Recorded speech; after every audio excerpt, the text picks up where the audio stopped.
Je m'appelle Corinne, j'ai la trentaine et je tiens le blog de voyage Vie Nomade qui parle de culture et de voyage.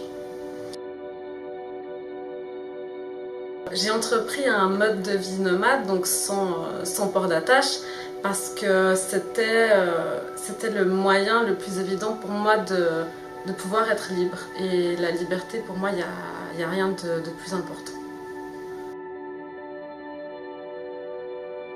J'ai le goût de voyage depuis aussi loin que je m'en souvienne. J'ai toujours adoré partir les étés en vacances à la mer avec ma famille. Et aussitôt que j'ai pu, je me suis enfuie à l'étranger et j'ai continué en fait. La question ne s'est pas posée. Absolument en fait. On retrouve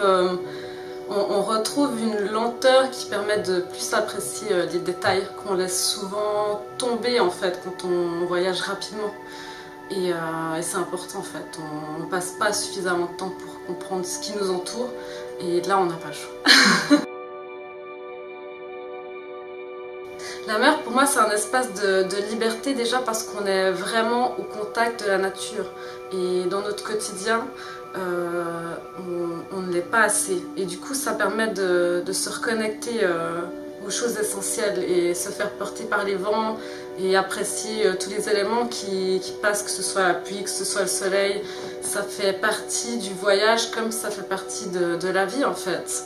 J'aime aussi l'idée qu'on peut mouiller dans des endroits incroyables, paradisiaques, dans une crique, à côté d'un fort, c'est magnifique. Et si je devais vous dire en fait mon meilleur souvenir de cette croisière, je pourrais pas parce que dans son ensemble, tous ces petits éléments qui ont composé le voyage étaient tous exceptionnels, que ce soit les moments à passer au mouillage, à manger ensemble, les discussions, le lever au matin avec le soleil et le bruit des vagues. Il n'y a pas un élément que je remplacerai en fait.